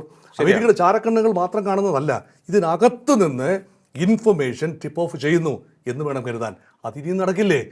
ആ ഒരു പ്ലാൻ അവിടെയാണ് CIAയുടെയും മൊസാദിൻ്റെയും മിടുക്ക്. അപ്പോൾ അവരൊരു പ്ലാൻ കണ്ടിട്ടുണ്ടാകണം. ഇപ്പോൾ അത് വെളിയിൽ പറയുന്നില്ല. അതിന് പരമാവധി പ്രഹരം നടത്തി ആണവ കപ്പാസിറ്റിയൊക്കെ ക്ഷയിപ്പിച്ചതിന് ശേഷം അവരുടെ പ്ലാൻ അങ്ങോട്ട് എടുത്ത് ഉപയോഗിക്കുക. വെനിസ്വേലയിൽ പറഞ്ഞു വെച്ചല്ലോ ഒരു ലേഡിയോട്, നിങ്ങളായിരിക്കും അടുത്ത പ്രസിഡന്റ് അല്ലേ? ചിലർ വിചാരിച്ചു മച്ചാഡോയെ കൊണ്ടുവരും. അങ്ങ് നോർവേയിൽ ഇരിക്കുക, സമാധാന സമ്മാനം കിട്ടിയ മച്ചാഡോ വെച്ച് ഞാനായിരിക്കും അടുത്ത പ്രസിഡന്റ് എന്ന്. അല്ല, ഇവിടെ മഡൂറോയുടെ തന്നെ പിൻഗാമിയായി അവിടുന്ന് തന്നെ മഡൂറോയുടെ റൈറ്റ് ഹാൻഡായ ഒരു വ്യക്തിയെ തന്നെയാണ് അടുത്ത പ്രസിഡന്റ് ആക്കിയതും. അമേരിക്കയ്ക്ക് മുമ്പിൽ പഞ്ചപുച്ഛമടക്കി അവരിപ്പോൾ നിൽക്കുകയാണ്. സമാനമായ സാഹചര്യം എന്തുകൊണ്ട് ഇറാനിൽ സംഭവിച്ചുകൂടാ? പ്രായോഗികതയാണ്. ഇതിനൊക്കെ ആവാം ചേഞ്ച്. അല്ലാതെ ഒരുത്തിനെ പുറമേ നിന്നുകൊണ്ട് വിമാനത്തിൽ കൊണ്ടുവന്ന് ആ സിംഹാസനത്തിൽ ഇരുത്തി അമേരിക്കൻ ഭടന്മാർ ചുറ്റും നിൽക്കുക, ഇതൊന്നും അല്ല സംഭവിക്കാൻ സാധ്യത. ഓക്കെ. ഇനിയിപ്പോൾ ഏതെങ്കിലും വിധത്തിൽ ഈ രാജ്യം, എനിക്ക് തോന്നുന്നു അതിനുള്ള സാധ്യത വളരെ കുറവായിരിക്കും. ഞാൻ നേരത്തെ സൂചിപ്പിച്ച പോലെ ഇത് വിഘടനവാദികളുടെ കയ്യിൽ പെടാനുള്ള സാധ്യത തുലവും കുറവാണെന്ന് തോന്നുന്നു അല്ലേ? മറ്റ് ഇറാഖിനെ പോലെയോ അഫ്ഗാനെ പോലെയോ അങ്ങനെ സംഭവിക്കാനുള്ള സാധ്യത ഇറാനിൽ തള്ളിക്കളയാനാവില്ല. കാരണം അരാജകത്വം ഒരു വ്യക്തമായി സദ്ദാം ഹുസൈൻ്റെ ഇറാഖ് അതിശക്തമായിരുന്നു അല്ലേ? മർദ്ദക ഭരണകൂടമായിരുന്നു, സമ്മതിക്കുന്നു. തെക്കുള്ള ഷിയാക്കളെ കൊന്നൊടുക്കി ബസറയിലെ സമ്മതിക്കുന്നു. വടക്കുള്ള കുർദുകളെ കൊന്നൊടുക്കി സമ്മതിക്കുന്നു. രാസായുധം ഉണ്ടായിരുന്നു, സമ്മതിക്കുന്നു. ഇറാനെതിരെ ഉൾപ്പെടെ രാസായുധം ഉപയോഗിച്ചു, സമ്മതിക്കുന്നു. പക്ഷേ there was a government, നാഥൻ ഉണ്ടായിരുന്നു. ആ നാഥൻ ഇല്ലാതെ വന്നപ്പോൾ ആ കളരിക്ക് എന്താ പറ്റിയത്? ഇറാഖിൽ IS വന്നു, സിറിയയിൽ IS വന്നു. ചില ഏരിയയും കൊണ്ട് ഇസ്ലാമിക് സ്റ്റേറ്റ് അങ്ങ് പോയി. സമാനമായ രീതിയിൽ ഇസ്ലാമിക് സ്റ്റേറ്റ് ഒരു സുന്നി വിഭാഗമാണ്, റാഡിക്കൽ സുന്നി വിഭാഗമാണ്. ഇതൊരു ഷിയ മിലിഷ്യകളുടെ പല അഫ്ഗാനിസ്ഥാനിൽ സംഭവിക്കുന്നത് പോലെ ഡിഫറൻറ്റ് മിലിഷ്യകളുടെ കയ്യിലേക്ക് പോയില്ലേ? ഒരു കുർദ് മിലിഷ്യ ഉണ്ടാകും, ഇവിടെ ഒരു ബലൂച്ച് മിലിഷ്യ ഉണ്ടാകും, വിവിധങ്ങളായ ഒരു ടർക്കിഷ് മിലിഷ്യ ഉണ്ടാകും. ഈ വിഭാഗങ്ങളെല്ലാം ഉണ്ട് ഇറാനിൽ. ഇറാൻ മൾട്ടി കൾച്ചറൽ സ്റ്റേറ്റ് അല്ലേ? ഇറാൻ ഒരു ഇസ്ലാമിക രാജ്യമാണെന്ന് പറയുമ്പോഴും അവിടെ വിവിധങ്ങളായ അവാന്തര വിഭാഗങ്ങളുണ്ട്, അവംശീയ വിഭാഗങ്ങളുണ്ട്. ഇതെല്ലാം മിലീഷ്യകളായി സംഘടിപ്പിച്ചു കഴിഞ്ഞാൽ ഇറ്റേണൽ പ്രോബ്ലം ആയിരിക്കും അമേരിക്കയ്ക്ക്. 1 അല്ല 10 ബിൻ ലാഡന്മാർ അവിടെ നിന്നുണ്ടാവില്ലേ? ഈ അത് വെളുക്കാൻ തേക്കുന്നത് പാണ്ടാവില്ലേ? അതാണ് ഒരു ആശങ്ക. തീർച്ചയായിട്ടും. അങ്ങ് നേരത്തെ ഇടയ്ക്ക് സൂചിപ്പിക്കുകയുണ്ടായി, ഇറാൻ ഉപരോധമൊന്നും ഏൽക്കാതെ നിന്നിരുന്നുവെങ്കിൽ സമ്പന്ന രാജ്യമാകുമായിരുന്നു അല്ലേ? ഉറപ്പായിട്ടും. അങ്ങനെയാണെങ്കിൽ ഈ പ്രതിഷേധം രാജ്യത്തിനകത്ത് ഉണ്ടാവുകയും ഇല്ലായിരുന്നു. അപ്പോൾ ഉപരോധം ഏർപ്പെടുത്തി രാജ്യത്തെ ക്ഷയിപ്പിച്ച് ജനങ്ങളെ പ്രതിഷേധത്തിലേക്ക് ഇറക്കിവിട്ട് അങ്ങനെ അത് തന്ത്രപരമായി ചെയ്തതായിരിക്കുമോ? പിന്നല്ലാതെ തന്ത്രം, അതിൻ്റെ പേര് തന്ത്രമെന്നല്ലേ? ബലവാൻ ഒരുപാട് തന്ത്രങ്ങളുണ്ട്. ഈ തന്ത്രം പ്രയോഗിക്കുന്ന ഫീൽഡുകളാണ്. സ്വന്തം രാജ്യത്തെ പ്രയോഗിക്കാത്ത തന്ത്രങ്ങളെല്ലാം എവിടെയെങ്കിലും അങ്ങോട്ട് പ്രയോഗിക്കും. അതുകൊണ്ട് ഇറാനെ പരമാവധി സ്ക്വീസ് ചെയ്യുക, ടൈറ്റൻ ചെയ്യുക, കഴുത്തിൽ കുരുക്ക് മുറുകി ശ്വാസം കിട്ടാതെ വരിക. അതായത് ജീവശ്വാസമാണ് എണ്ണ വിറ്റ് കിട്ടുന്ന വരുമാനം. ഇറാന്റെ ജീവശ്വാസമാണ്. അത് കിട്ടാതെ വരുമ്പോൾ എന്താ സംഭവിക്കുക? കിട്ടാതെ വരുമ്പോൾ it will be choked. Iran will be choked. അത് കഴിയുമ്പോൾ ഇങ്ങനെ വലിച്ചു തുടങ്ങും. ആ ഘട്ടത്തിൽ അടിക്കാൻ എളുപ്പമാണ് എന്ന ചിന്ത ഉള്ളിൽ നിന്ന് തന്നെ പ്രതിഷേധം കൊണ്ടുവരും. ഞങ്ങൾക്ക് തുണി തരൂ, ഞങ്ങൾക്ക് ആഹാരം തരൂ, ഞങ്ങൾക്ക് സ്വാതന്ത്ര്യം തരൂ. ഈ സ്വാതന്ത്ര്യബോധമൊക്കെ പണക്കൊഴുപ്പിൽ നിൽക്കുമ്പോൾ, പെട്രോൾ ഡോളേഴ്സ് ഉള്ളപ്പോൾ ഈ സ്വാതന്ത്ര്യമോഹമൊന്നും മനുഷ്യന് അത്രയധികം തോന്നില്ല. സൗദിയിൽ തോന്നാത്ത ഒരു സ്വാതന്ത്ര്യമോഹം ഇറാനിൽ തോന്നുന്നുവല്ലോ. അതിൻ്റെ കാരണം അമേരിക്കൻ സ്കീം ഓഫ് തിങ്സിൽ നിന്ന് മാറി നടന്നു എന്നൊരു മഹാപാപമാണ് ഇറാൻ 1979 വിപ്ലവത്തിന് ശേഷം ചെയ്തു കൂട്ടിയത്. ആ പാപത്തിൻ്റെ ഫലമാണ് ഇപ്പോൾ അനുഭവിക്കുന്നത് എന്ന് ചില ദോഷൈകതൃക്കൾ പറയും. അല്ല, ഇതിപ്പോൾ നമ്മൾ ഇടയ്ക്കൊക്കെ ചിന്തിച്ചു പോകും, ഏതെങ്കിലും തരത്തിൽ ഇറാൻ അവരുടെ സമ്പന്നമായ ചരിത്രം നമുക്കറിയാം. വളരെ സമ്പന്നമായ ഒരു ചരിത്രമായിരുന്നു. ഫാഷൻ്റെ ഡെസ്റ്റിനേഷൻ ആയിരുന്നു. അല്ല, അതിനു മുമ്പ് പേർഷ്യൻ എംപയർ ആയിരുന്നു. Seat of civilization. അതെ, സീറ്റ് ഓഫ് സിവിലൈസേഷൻ. അത് തന്നെയാണ് നമ്മൾ ഉപയോഗിക്കാൻ പറ്റിയ ഏറ്റവും ആപ്റ്റായിട്ടുള്ള വാക്ക്. ഇനി ഇത്തരത്തിലുള്ള സമ്പന്ന രാജ്യങ്ങളൊക്കെ തന്നെ ഒന്ന് ആലോചിച്ച് നോക്കുക. അഫ്ഗാൻ്റെ അവസ്ഥ എന്തായിരുന്നു? അവിടെയും അങ്ങ് ഈ പറഞ്ഞതുപോലെ വളരെ സമ്പന്നമായ ഒരു സിവിലൈസേഷൻ നിലനിന്നിരുന്ന 2000-3000 വർഷം സിൽക്ക് റൂട്ട് കടന്നു പോകുന്ന കണ്ഡഹാർ അല്ലേ? ആ ഭാഗത്തൊക്കെ വലിയ പുരോഗതി ഉണ്ടായിരുന്നു. പിന്നീട് മതാന്ധത ഒക്കെ ആ രാജ്യത്തിന്റെ പുരോഗതി എത്രത്തോളം പിന്നോട്ടടിച്ചു. പക്ഷെ ആർക്കും കീഴടങ്ങിയിട്ടില്ല. അഫ്ഗാനിസ്ഥാൻ്റെ ഒരു പ്രത്യേകത, അധിനിവേശ ശക്തികൾക്ക് ഒരിക്കലും അഫ്ഗാൻ മണ്ണ് കീഴടങ്ങിയിട്ടില്ല. ഇറാനും അതുപോലെ തന്നെയാണ്. ഒരുപാട് പടയോട്ടങ്ങൾ കണ്ട മണ്ണാണ്. പക്ഷേ ആർക്കും ഇറാനെ കീഴടക്കി ഭരിക്കാനായിട്ടില്ല. അവിടെയാണ് ഈ ഇറാൻ അമേരിക്കയുടെ അക്കില്ലസ് ഹീൽ ആവുമോ, അമേരിക്കയുടെ പതനത്തിൻ്റെ തുടക്കമാവുമോ? ഈ പല രാജ്യങ്ങളുടെയും, ഈ 2-3 രാജ്യങ്ങളുടെ പതനം അത് ചരിത്രപരമാണ്. നെപ്പോളിയൻ്റെ ഫ്രാൻസ് 16-17 നൂറ്റാണ്ടിൽ വൻ ശക്തിയാണ്. പക്ഷേ നെപ്പോളിയൻ ഒരു വലിയ മണ്ടത്തരം, ഹിമാലയൻ ബ്ലണ്ടർ കാട്ടി. ആവശ്യമില്ലാത്ത സമയത്ത് റഷ്യയിലേക്ക് പടയോട്ടം നടത്തി. പിടിച്ചെടുക്കാമെന്ന് വിചാരിച്ചു. പക്ഷേ കൊക്കിയിൽ ഒതുങ്ങാവുന്നതല്ല. ഭൂമി വളരെ വലുതാണ്. റഷ്യൻ ആർമി മുന്നോട്ട് പോയി. വിന്റർ വന്നു, മഞ്ഞ് മൂടി, എല്ലാം ഭദ്രം. French army perished under Russian snow. അതിൽ നിന്നും പാഠം പഠിക്കാതെയാണ് 2ാം ലോകമഹായുദ്ധകാലത്ത് ആദ്യകാലത്ത് മാറി നിന്നെങ്കിലും ഹിറ്റ്ലറുടെ സൈന്യങ്ങൾ, German forces march to Russia. സമാനമായ അബദ്ധമാണ്. റഷ്യയെ കീഴടക്കാൻ ആവില്ല മക്കളെ എന്ന് പറയുന്നത് പോലെയാണ്. നമ്മൾ വേറൊരു കാര്യം നോക്കുകയാണെന്നുണ്ടെങ്കിൽ അമേരിക്ക കണ്ണ് വെച്ചിട്ടുള്ള സ്ഥലങ്ങളെല്ലാം തന്നെ സമ്പന്നമായിരിക്കും. മിനറൽസ് കൊണ്ട്, പെട്രോളിയം നിക്ഷേപം കൊണ്ട് എങ്ങനെയാണെങ്കിലും സമ്പന്നമായിരിക്കും. അഫ്ഗാൻ മിനറൽസ് കൊണ്ട് സമ്പന്നമാണ്. വെനിസ്വേല സമ്പന്നമാണ്. ഇറാഖ് വലിയ നിക്ഷേപമുണ്ട്. ഇപ്പോൾ ഇറാൻ ലോകത്ത് എനിക്ക് തോന്നുന്നു ഏറ്റവും കൂടുതൽ പെട്രോളിയം നിക്ഷേപമുള്ള ഒരു രാജ്യമാണ്. പാകിസ്ഥാനിൽ ലേശം താല്പര്യമുള്ളത് ചില ഭാഗത്ത് മിനറൽസ് ഉണ്ട് എന്നതാണ്. അസിമുനോട് കൊണ്ടുപോയല്ലോ ഒരു തിരുമുൽ കാഴ്ച, ഒരു കിഴി കൊണ്ടുപോയല്ലോ. അതിനകത്ത് മുഴുവൻ റെയർ എർത്താണ്. നമുക്കിവിടെ എണ്ണക്കാടെന്ന ഒരു സ്ഥലമുണ്ട്.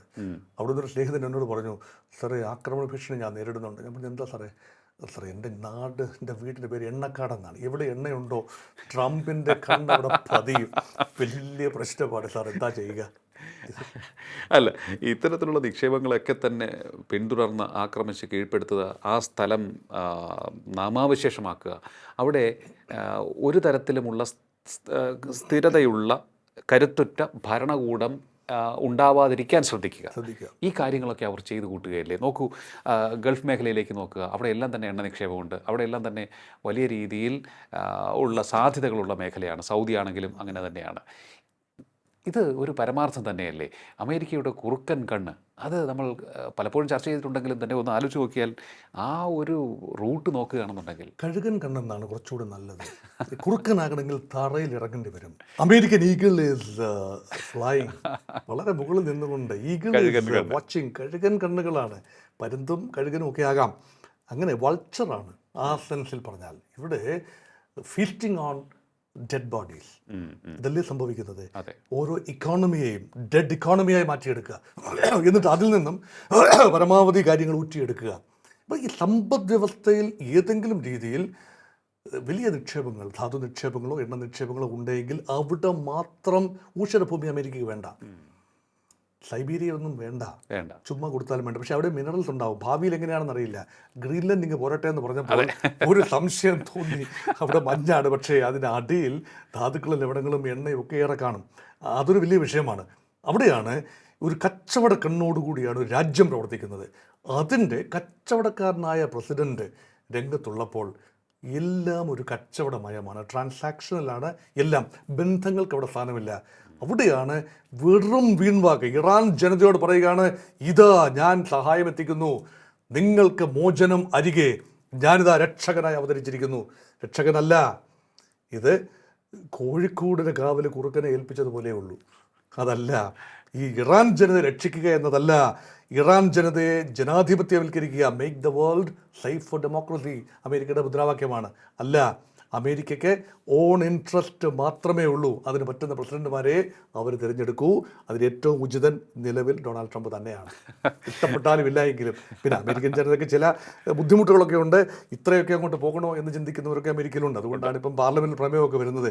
ട്രംപിൻ്റെ ഈ പ്രസിഡന്റ് ഞങ്ങളോട് ഈ ജനപ്രതിനിധികളോട്, ഹൗസ് ഓഫ് റെപ്രസെൻറ്റേറ്റീവ്സിനോടും സെനറ്റിനോടും ചോദിച്ചിട്ടാണോ യുദ്ധമൊക്കെ ചെയ്യുന്നത്, ടാരിഫ് അടിച്ചു കൊടുക്കുന്നത്, പാർലമെൻറ്റിനോട് ചോദിക്കാനുള്ള മര്യാദ കാട്ടണ്ടേ എന്നൊക്കെ പറഞ്ഞുകൊണ്ട് ശാസന പ്രമേയമൊക്കെ വരുന്നു. അതൊരു വശത്ത് നടക്കും. അതാണ് അമേരിക്കൻ ജനാധിപത്യത്തിൻ്റെ ഒരു ബാലൻസിങ് ഇഫക്റ്റ് എന്ന് പറയുന്നത്. പക്ഷേ ആത്യന്തികമായി മൊറാലിറ്റി, ഗ്ലോബൽ അമിറ്റി, ഇതൊന്നും ഈ രീതിയിൽ അമേരിക്ക ആഗ്രഹിക്കുന്നില്ല. അമേരിക്കയുടെ വെൽബീയിങ്ങിന് വേണ്ടി മാത്രം ഒരു ലോകക്രമത്തെ ഒരുക്കിയെടുക്കുന്ന തിരക്കിലാണ്. മാറി മാറി വന്ന ഇത് ഡൊണാൾഡ് ട്രംപിൻ്റെ മാത്രം വിഷയമല്ല, അമേരിക്കയുടെ ഒരു രീതിശാസ്ത്രമാണ്. അമേരിക്കയുടെ രീതിശാസ്ത്രം. അമേരിക്ക ഉള്ളിൽ കാര്യങ്ങൾ ഭദ്രം, മിക്കവാറും ഭദ്രം എന്ന് പറഞ്ഞാൽ എല്ലാം പാലും തേനും ഒഴുകുന്നു എന്നല്ല, ഡെമോക്രസി ഉള്ളിലാണ്. പക്ഷേ ലോകത്താകമാനം ഒരു പാരിറ്റി, അല്ലെങ്കിൽ ബ്രിട്ടീഷുകാരൊക്കെ അക്കണക്കിൽ എത്രയോ മെച്ചമാണ്. ആ രീതിയിൽ നോക്കുമ്പോൾ കുറച്ച് മാന്യത. അല്ലേ, നമ്മളിവിടെ വേറൊരു കാര്യം ശ്രദ്ധിക്കേണ്ടത്, എനിക്ക് കണക്ട് ചെയ്ത് ചോദിക്കാനുള്ള ഒരു കാര്യം, പല ഇസ്ലാമിക രാജ്യങ്ങളിലും ശക്തമായ പ്രതിഷേധം, അതുപോലെ തന്നെ നമ്മുടെ ഇന്ത്യയുടെ ശ്രീനഗറിൽ പ്രതിഷേധമുണ്ടായിട്ടുണ്ട്. കറാച്ചിയിലെ പ്രതിഷേധം വെടിവെപ്പിലേക്ക് വരെ കലാശിച്ചു. അമേരിക്കയുടെ കോൺസുലേറ്റൊക്കെ ആക്രമിച്ചു. അപ്പോൾ ഈ പ്രതിഷേധം വേഗത്തിൽ കെട്ടടങ്ങുമോ, അതോ ഇത് ഇങ്ങനെ കനലായി കിടന്ന് പിന്നീട് ആളിക്കത്തുമോ? എന്താണ് അങ്ങയുടെ മനസ്സ് പറയുന്നത്? This is turning out to be gradually turning out to be a cultural conflict. Cultural മതത്തിൽ അധിഷ്ഠിതമായ ഒരു കൾച്ചർ, ആ ഒരു നറേറ്റീവ് സൃഷ്ടിക്കാനാണ് ഇപ്പോൾ ഇറാൻ ഉൾപ്പെടെ ശ്രമിക്കുന്നത്. നോക്കൂ, white American, trans Atlantic, capitalist, democratic, Christian civilization dominating over the Islamic people. ഇസ്ലാമിക ലോകത്തെ രാജാക്കന്മാരെ വരച്ച വരയിൽ വരുതിക്ക് നിർത്തി. അവരുടെ ജനങ്ങൾക്ക് കമാന്ന് മിണ്ടാൻ കഴിയുന്നില്ല. അവിടെ അഭിമാനത്തോടെ റെസിസ്റ്റ് ചെയ്ത് നിന്ന കാലാകാലങ്ങളിൽ സദ്ദാം ഹുസൈൻ ആകട്ടെ, കേണൽ ഗദ്ദാഫി ആകട്ടെ, മറ്റു ചിലരൊക്കെ വന്നു. അതിൽ അവസാന കണ്ണിയാണ് അയത്തുള്ള അലി ഖൊമേനി. വിവിധ രാജ്യങ്ങളാണ്. അവരുടെ അന്ത്യം വരെ ബൊംബാർഡ്മെൻറ്റ്. ഇത് ഒരു കൾച്ചറൽ ഡോമിനേഷനുള്ള ഒരു ഉപാധി അല്ലേ? അമേരിക്കൻ വ്യവസായം, American culture, American democracy, American model ലോകത്തെമ്പാടും. അപ്പോൾ പിന്നെ ഞങ്ങളുടെ വിശ്വാസങ്ങൾക്ക്, ഞങ്ങളുടെ രാജ്യത്തിന് ഞങ്ങളുടെ വിശ്വാസം സംരക്ഷിക്കാൻ അവകാശമില്ലേ? Ayatollah is not a political head only. He has got temporal powers. He has got religious powers. ഇസ്ലാമിക ലോകത്തെ, പ്രത്യേകിച്ച് ഷിയ ഇസ്ലാമിക ലോകത്തെ ആധ്യാത്മിക ആചാര്യൻ കൂടിയാണ്. ഇറാനുള്ളിൽ മാത്രമല്ല ഷിയ ലോകം, ഇറാന് പുറത്തുള്ള ഷിയാക്കൾ ഉൾപ്പെടെ അവരുടെ പരമോന്നത നേതാവായി കാണുന്ന ഒരാളാണ് അയത്തുള്ള അലി ഖൊമേനി. അവർക്കൊക്കെ ലോക്കൽ നേതാക്കന്മാരുണ്ടാകും, പക്ഷേ ആ ഒരു ആധ്യാത്മിക ചൈതന്യം ഉണ്ട് എന്നൊരു വിഭാഗം ആളുകൾ വിശ്വസിക്കുന്ന അയത്തുള്ള അലി ഖൊമേനിയാണ് നിഷ്കരണം വധിച്ചിരിക്കുന്നത്. ഇന്ത്യ ഉൾപ്പെടെ അഭിപ്രായം പറഞ്ഞിട്ടില്ല. അയത്തുള്ള ഖൊമേനിയുടെ വധം അപലപനീയം എന്ന് പറഞ്ഞിട്ടില്ല, കമാനലക്ഷം വേണ്ടിയിട്ടില്ല. അതേസമയം ഇറാൻ UAE നേരെ മിസൈൽ വായിച്ചത് അപലപനീയം. അത് പറയാം, നമ്മുടെ പ്രവാസികളുണ്ട്, ഐക്യദാർഢ്യം പ്രഖ്യാപിക്കാം, പക്ഷേ ഒരു നിലപാട് ഇവിടെ എടുത്തിട്ടില്ല.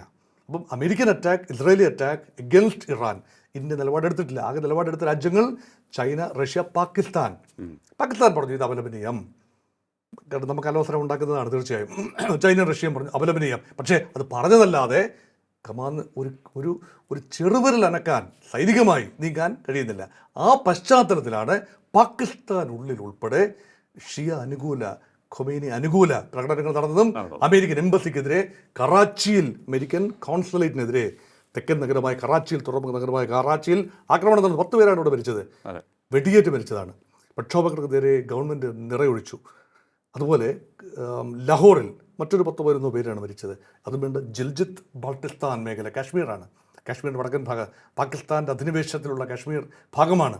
അവിടെയും പ്രക്ഷോഭങ്ങളുണ്ടായി. അതുമാത്രമല്ല വിവിധ ലോക രാജ്യങ്ങളിൽ പ്രക്ഷോഭങ്ങളുണ്ടാകുന്നു, അമേരിക്ക വിരുദ്ധത. അപ്പോൾ എക്കാലത്തും അമേരിക്ക വിരുദ്ധത ഉണ്ടായിരുന്നു, ഇപ്പോഴും അതുണ്ട്. പേടിച്ചു മിണ്ടാതിരിക്കുകയാണ്.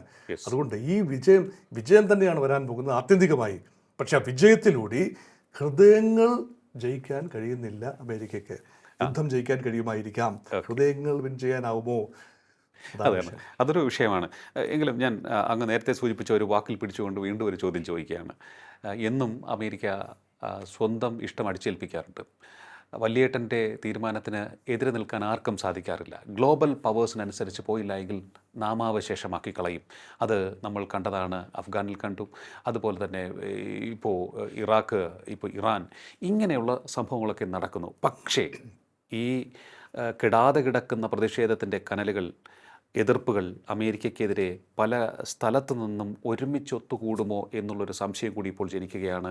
അവിടെയാണ് നമ്മുടെ നെപ്പോളിയനും ഒപ്പം തന്നെ ഹിറ്റ്ലർക്കും റഷ്യ എങ്ങനെയാണോ അന്ത്യകൂദാശ നൽകിയത്, അതുപോലെ അമേരിക്കയ്ക്കൊരു തകർച്ചയ്ക്കുള്ള വഴി തെളിക്കുമോ ഇറാൻ? ഒരു ഹേതുവാകുമോ, അഖിലസ് ഹീലാകുമോ എന്നുള്ള ഒരു സംശയം. ശ്രീ ലിയോ, ഒരു ക്രമവും എക്കാലവും നിലനിൽക്കില്ല. Pax Romana came to an end. സൂര്യൻ അസ്തമിക്കാത്ത ബ്രിട്ടീഷ് സാമ്രാജ്യം ഒരിക്കലും സൂര്യൻ അസ്തമിക്കില്ല. അസ്തമിച്ചല്ലോ, ബ്രിട്ടൻ മാത്രമായി ഒതുങ്ങിയല്ലോ, അത് തന്നെ 4ആയി ചേർണമെന്നാണ് ഇപ്പോൾ സ്കോട്ട്ലൻഡും അയർലൻഡും നോർത്തേൺ അയർലൻഡും വെയിൽസും മാറി മാറി പോകണമെന്നുള്ള ചിന്ത ഉണ്ട് അവിടെ. ഇപ്പോൾ റഫറൻഡത്തിലൂടെ, ഒരു നൂൽപ്പാലത്തിലൂടെയാണ് അവിടെ നടക്കുന്നത്. ഇതെല്ലാം മാറും, ഈ ക്രമങ്ങൾ മാറും. അമേരിക്ക മേധാവിത്വം വഹിക്കുന്ന ഇന്നത്തെ ക്രമവും മാറിപ്പോവും. എപ്പോഴും ഈ ക്രമം മാറുന്നതിന് പിന്നിൽ ചില നിർണായകമായ നീക്കങ്ങളാണ്. അവിടെ കാലിടറുമ്പോൾ, ഞാൻ റഷ്യയുടെ കാര്യം അതുകൊണ്ടാണ് മനഃപൂർവ്വമായി പറഞ്ഞത്, ഫ്രാൻസിനും ജർമ്മനിക്കും ചരിത്രത്തിൽ സംഭവിച്ച ആ വീഴ്ച ഇറാൻ്റെ വിഷയത്തിൽ അമേരിക്കയ്ക്ക് സംഭവിക്കുമോ? അതെല്ലാം ചരിത്രത്തിൻ്റെ ചില പാഠങ്ങളുണ്ട്. അത് പൂർണ്ണമായി ഉൾക്കൊണ്ടുകൊണ്ടാണ് ഒരുപക്ഷെ അമേരിക്ക ഉൾക്കൊള്ളുന്നുണ്ടാവാം. ഇപ്പോൾ ഇതാണ് നല്ലത്, ഒരുപക്ഷെ നാളുകളിൽ തിരുത്താം എന്ന് വെക്കുന്നുണ്ടാവാം. പക്ഷേ ഇറാനിൽ അമേരിക്ക നടത്തിയ ഇടപെടൽ എന്തിൻ്റെ പേരിലാണ് എന്നതാണ് ചോദ്യം. ഒറ്റ പേരാണിപ്പോൾ പറയുന്നത്, ആണവ വിഷയം. നോക്കൂ, 1970 ഇറാൻ നോൺ പ്രോളിഫറേഷൻ ട്രീറ്റി ഒപ്പുവെക്കുന്നു. അത് വലിയ അപരാധമായി പോയി. ഇന്ത്യ ഒപ്പുവെച്ചില്ല. ഇന്ത്യക്കറിയാം, ഇന്ത്യക്ക് സുരക്ഷയ്ക്ക് ആണവായുധങ്ങൾ ഭാവിയിൽ വേണ്ടി വരും, അതുകൊണ്ട് തല വെച്ച് കൊടുത്തില്ല. ഇന്ത്യ ഒപ്പുവെച്ചില്ല. ഇന്ത്യ ആണവായുധം വളരെ സൈലൻ്റായി ആണവായുധം ഉണ്ടാക്കി ഉപയോഗിച്ച് ഭംഗിയായി പൂട്ടിവെച്ചിട്ടുണ്ട്. പാകിസ്ഥാനും അത് തന്നെ ചെയ്തു, നോർത്ത് കൊറിയയും അത് തന്നെ ചെയ്തു. അവരാദ്യം സൈൻ ചെയ്തു, പിന്നെ ഇല്ല, അവർ പുറത്തിറങ്ങി. വേണ്ട, ഞങ്ങൾക്ക് ആണവായുധം വേണം. അവിടെ ഒന്നും കുഴപ്പമില്ല. ഇസ്രായേലും കുഴപ്പമില്ല. ഇസ്രായേൽ അണവായുധം ഉണ്ടാക്കിയല്ലോ, വെച്ചിട്ടുണ്ടല്ലോ, ഡിക്ലെയർ ചെയ്തിട്ടൊന്നുമില്ല. ട്രംപ് ചെയ്യുന്ന പോലെ പുറപ്പുറത്ത് കയറി ഞങ്ങൾക്കുണ്ട്, സാധനം കയ്യിലുണ്ട് എന്നൊന്നും പറഞ്ഞ് വലിയ രീതിയിൽ ശബ്ദകോലാഹലം ഉണ്ടാക്കുന്നില്ല. യഹൂദൻ വളരെ സ്റ്റേബിളാണ്, അതുകൊണ്ടാണ് ട്രംപിൻ്റെ DNA അല്ലത്. പക്ഷേ ഇറാൻ ആണവായുധങ്ങൾ ഉണ്ടാക്കുമ്പോൾ അതെങ്ങനെ തെറ്റാകും? പറയുന്നത് ആണവായു നിരോധന കരാറിൽ ഒപ്പിട്ട രാജ്യത്തിന് ഒക്കുമോ? എല്ലാ പക്ഷിക്കും ചിലയ്ക്കാം, ചില പക്ഷിക്ക് ചിലയ്ക്കാൻ ആവില്ല. ഇറാൻ എന്ന പക്ഷിക്ക് അപകടകാരിയായ പക്ഷിയാണ്, ചിലയ്ക്കാനാവില്ല. ഇസ്രയേലിൻ്റെ കയ്യിൽ ആണവായുധങ്ങൾ സുരക്ഷിതമായിരിക്കും, ഇറാൻ്റെ കയ്യിൽ സുരക്ഷിതമാവില്ല. ഇതൊരു ക്വാളിറ്റേറ്റീവ് ജഡ്ജ്മെൻറ്റാണ്. ഇത് ക്വാണ്ടിറ്റേറ്റീവ് അല്ല, കറക്റ്റ് ക്വാളിറ്റേറ്റീവ് ഒരു സ്റ്റേറ്റ്മെൻറ്റാണ്. അതാണ് അമേരിക്കയെ മുന്നോട്ട് നയിക്കുന്ന കാര്യം. അമേരിക്കയുടെ കയ്യിൽ സേഫ് ആയിരിക്കും ആണോ? ഹിരോഷിമയിലും നാഗസാക്കിയിലും സേഫായിട്ടാണോ ഉപയോഗിച്ചത്? സമാധാനപരമായി ഒരു ആണവ സ്ഫോടനമാണോ നടത്തിയത് അവിടെ? അല്ലല്ലോ. അതുകൊണ്ടാണ് ഇവിടെ ഒരു വിശ്വാസ്യതയുടെ, ഒരു ക്രെഡിബിലിറ്റിയോട് ഇത് ഇന്ത്യ ഉള്ള കാര്യം പറഞ്ഞു. NPT ഡിസ്ക്രിമിനേറ്ററി, അതുകൊണ്ട് ഞങ്ങൾ ഒപ്പിടുന്നില്ല. ഇറാൻ അന്നങ്ങനെ പറഞ്ഞിരുന്നെങ്കിൽ കുഴപ്പമില്ലായിരുന്നു. ഇപ്പോൾ അത് പറഞ്ഞുകൊണ്ടാണ് ഇറാന് നേരെ ആണവ പദ്ധതിക്ക് ഇപ്പം നിങ്ങൾ അനധികൃതമായി, അങ്ങനെയാണെങ്കിൽ അതിന് പണിഷ്മെൻറ്റ് കൊടുക്കേണ്ടത് ആരാണ്? IAEA ആണ്, അല്ല യുണൈറ്റഡ് നേഷൻസ് ആണ്. UN ഫ്രെയിംവർക്കിൽ പ്രവർത്തിക്കുന്ന ഏജൻസിയാണല്ലോ അന്താരാഷ്ട്ര ആണവോർജ ഏജൻസി. അമേരിക്കയ്ക്ക് എവിടുത്തെ അധികാരമാണുള്ളത് ഇറാനെ ശിക്ഷിക്കാൻ? എന്തിൻ്റെ പേരിലാണെങ്കിലും ഇറാൻ്റെ ജനത ഇറാൻ അടിച്ചമർത്തുന്നു. ഭരണകൂടം രക്ഷിക്കാൻ ഒരു രക്ഷകൻ അമേരിക്കയിൽ തന്നെ വരണമെന്നുണ്ടോ? ആഭ്യന്തരമായി അല്ലെങ്കിൽ അറബ് രാജ്യങ്ങൾ, ഇസ്ലാമിക രാജ്യങ്ങൾ, ചുറ്റുപാടുള്ള രാജ്യങ്ങൾ, അവർക്കും ഒരു സേ ഇല്ലേ? അമേരിക്ക തന്നെ അഭിപ്രായം പറയണം. ചില അമ്മാവന്മാർ അങ്ങനെയാണ്. എല്ലാ കാര്യത്തിലും എൻ്റെ ഒരു കണ്ണുണ്ടാവണം, ഞാനാണ് അഭിപ്രായം പറയുന്നത്, എൻ്റെ അഭിപ്രായം ഒരു തലപ്പൊക്കത്തിൽ നിൽക്കണം. അതുകൊണ്ടല്ലേ സംഭവിക്കുന്നത്. അങ്ങനെ ഒരു ലോകക്രമം മനസ്സില്ല മനസ്സോടെ നിവൃത്തികേട് കൊണ്ട് മറ്റു രാജ്യങ്ങൾ അംഗീകരിച്ച് പോവുകയാണ്. ലോകത്തിന് വേണ്ടത് റൂൾ ബേസ്ഡ് വേൾഡ് ഓർഡർ. അത് അമേരിക്കൻ മേധാവിത്വം പുലർത്തുന്ന ഈ ലോകത്തെ അതിപ്പോഴില്ല. ഇത് നന്മയ്ക്കെന്ന് കരുതുന്ന പലരും ഒരുപാട് ഗുണഭോക്താക്കളുണ്ട്. അമേരിക്ക നയിക്കുന്ന ക്രമത്തിൻ്റെ ഒരുപാട് ഗുണഭോക്താക്കളുണ്ട്. അവർ പറയും ഇത് നന്മയ്ക്ക് വേണ്ടിയാണ്. നിങ്ങൾക്കൊന്നും മനസ്സിലാവില്ല, അമേരിക്ക ചെയ്യുന്നത് നന്മയ്ക്ക് വേണ്ടിയാണ്. അത് ബ്രിട്ടീഷുകാർ നമ്മളെ ഒന്ന് പഠിപ്പിച്ചതാണ് പണ്ട്. White man's burden. നിങ്ങളെയൊക്കെ ഇംഗ്ലീഷ് പഠിപ്പിക്കേണ്ട വലിയ ഒരു സമ്മർദ്ദം ഞങ്ങൾക്കുണ്ട്. ഇംഗ്ലീഷ് പഠിപ്പിച്ചെന്ന് ഗുമസ്തന്മാരെ ഉണ്ടാക്കാനും കാര്യങ്ങൾ നടക്കാനും അഡ്മിനിസ്ട്രേഷൻ നടക്കാനുമാണ്, അല്ലാതെ ഇന്ത്യക്കാരെ സ്നേഹിച്ചുകൊണ്ടല്ല. അത് ഗുണമായി, ഉർവശി ശാപം ഗുണമായി. ഇപ്പോൾ ഇന്ത്യക്ക് ഒരു ഗ്ലോബൽ പവറാകാൻ പറ്റിയത് ഇംഗ്ലീഷിൻ്റെ കൂടെ ബലത്തിലാണ്. ഇന്ത്യ എന്ന രാജ്യം ലഭിച്ചതും ലിംഗ്വ ഫ്രാങ്ക, ഇണക്ക് ഭാഷയായി ഇംഗ്ലീഷ് വന്നതുകൊണ്ടാണ്. അത് വേറൊരു കാര്യം, ബ്രിട്ടീഷുകാർ അത് ചിന്തിച്ചിട്ടില്ല കേട്ടോ. അതുപോലെ സമ്പത്ത് എത്രയുണ്ടായത് ബ്രിട്ടീഷുകാർ ഇവിടെ വരുമ്പോൾ? ഈ 200 ലോക വ്യാപാരത്തിൻ്റെ ഏതാണ്ട് 23% ഇന്ത്യയുടെ കുത്തകയായിരുന്നു. വേൾഡ് GDPയുടെ, അത് മുഗൾ സാമ്രാജ്യത്തിൻ്റെ കുത്തകയായിരുന്നു. ഇവർ പോയപ്പോൾ 0.5% മാത്രമായി ഇന്ത്യയുടെ share in the global economy. ആ ഗ്ലോബൽ പൈയിൽ ഒരു തരി മാത്രമായി മാറി ഇന്ത്യ. അതിപ്പോൾ തിരിച്ചു പിടിച്ചുകൊണ്ടിരിക്കുകയാണ്. ഗ്ലോബൽ ഇക്കോണമിയിൽ നമ്മളെ ന്യായമായ സ്ഥാനത്തേക്ക് വരുന്നു. 4th ലാർജസ്റ്റ് ഇക്കോണമി ആയിട്ടെങ്കിലും നമ്മൾ വന്നിരിക്കുന്നു. അപ്പം ഇവിടെ there is A distortion game. അത് ബ്രിട്ടീഷുകാരുടെ ഭാഗത്തു നിന്നാണെങ്കിലും അമേരിക്കൻസിൻ്റെ ഭാഗത്തു നിന്ന് ഞങ്ങൾ വരണം രക്ഷിക്കാൻ. ഈ മനോഭാവത്തിൽ നിന്നും ലോകത്തിന് മോചനം വേണമെന്ന് ചിന്തിക്കുന്ന ആളുകളുണ്ട്. പക്ഷേ അവരൊരുമിച്ച് നിൽക്കാൻ കഴിയില്ല. ബ്രിക്സിന് ഒരുമിച്ച് നിൽക്കാനാവുമോ? ആഭ്യന്തര വൈരുദ്ധ്യങ്ങളില്ലേ? Brazil, Russia, India, China, South Africa, ഒപ്പം ഇറാനും ഉണ്ട് കേട്ടോ. പുതിയതായി ഇറാനും ഉണ്ട്. നടക്കില്ല. ആഭ്യന്തര വൈരുദ്ധ്യം ഇതൊക്കെ ഉറപ്പുവരുത്തുന്ന കുശാഗ്ര ബുദ്ധിയുള്ള പ്രയോഗങ്ങളാണ് അമേരിക്കയ്ക്കുള്ളത്, ഒപ്പം ഇസ്രായേലും. യെസ്, തീർച്ചയായിട്ടും. എന്തായാലും വളരെ വിശദമായി തന്നെ നമ്മളിന്ന് ചർച്ച ചെയ്തു. എന്താണ് ഇറാനിൽ ഇനി നടക്കാൻ പോകുന്നത്? അവിടെ ഉള്ളിൽ നിന്ന് തന്നെ ഉരുത്തിരിഞ്ഞു വരുന്നൊരു ഭരണകൂടമായിരിക്കും ഉണ്ടാവുക. അതിനപ്പുറത്ത് പുറത്തു നിന്ന് വരുന്ന ഭരണകർത്താക്കൾക്ക് സ്ഥാനം നൽകില്ല അവിടുത്തെ ജനങ്ങൾ. അത് ഉറപ്പാണ്, കട്ടായമാണ്. മറ്റൊന്ന്, അതിവേഗത്തിൽ തല താഴ്ത്തി കൊടുക്കില്ല ഇറാൻ എന്നാണ് നമുക്ക് അവിടെ നിന്ന് മനസ്സിലാക്കാൻ സാധിക്കുന്നത്. കരയുദ്ധത്തിലേക്ക് കടന്നാൽ അത് ആത്മഹത്യാപരമായിരിക്കും അമേരിക്കയെ സംബന്ധിച്ച്. അതിൽ യാതൊരു സംശയവും വേണ്ട. മറ്റൊന്ന്, ഇപ്പോൾ പല സ്ഥലത്തായി ഉരുത്തിരിഞ്ഞിരിക്കുന്ന പ്രതിഷേധം, അത് പിന്നീട് അണയാതെ ആളിക്കത്തുന്ന ഒരു വലിയ പ്രതിഷേധത്തിൻ്റെ ഇരമ്പലായി അമേരിക്കയ്ക്ക് അനുഭവിക്കേണ്ടി വരുമോ, അതിലവർ കത്തിയമരുമോ എന്ന് കാലം തെളിയിക്കേണ്ട കാര്യമാണ്. കാരണം ചരിത്രത്തിലേക്ക് നോക്കുമ്പോൾ അതാണ് നമുക്ക് കാണാൻ കഴിയുന്നത്. നെപ്പോളിയൻ എന്ത് സംഭവിച്ചു, ഫ്രാൻസിന് എന്ത് സംഭവിച്ചു, നമുക്കറിയാം ഹിറ്റ്ലർക്ക് എന്ത് സംഭവിച്ചു എന്ന്. അതാണ് ഇനി അമേരിക്കയെ കാത്തിരിക്കുന്നതെന്ന് പലരും അടക്കം പറയുന്നുണ്ട്. അത് അമേരിക്കയ്ക്ക് അറിയാം എങ്കിലും അവർ മനസ്സിലാക്കി ഇനിയെങ്കിലും തിരുത്തി മുന്നോട്ട് പോകുമോ എന്നുള്ളത് കൂടി നമ്മൾ ഈ അവസരത്തിൽ പറയേണ്ടതാണ്. അതും ഈ ചർച്ചയിൽ പറഞ്ഞു വയ്ക്കുകയും ചെയ്തിരിക്കുകയാണ്. ഒന്ന് മാത്രമാണ് നമുക്ക് പ്രാർത്ഥിക്കേണ്ടതായുള്ളത്. നമ്മുടെ സഹോദരങ്ങൾ ഗൾഫ് മേഖലയിലുണ്ട്, അവർ സുരക്ഷിതരായിരിക്കട്ടെ. വളരെയധികം നന്ദി സാർ, ഇത്രയും സമയം ടോക്കിംഗ് പോയിന്റുമായി സംസാരിച്ചത്. ടോക്കിംഗ് പോയിന്റിൻ്റെ ഈ അധ്യായം ഇവിടെ പൂർണ്ണമാകുന്നു. ഇനി അടുത്ത എപ്പിസോഡ് കാണാം നമുക്ക്. നമസ്കാരം.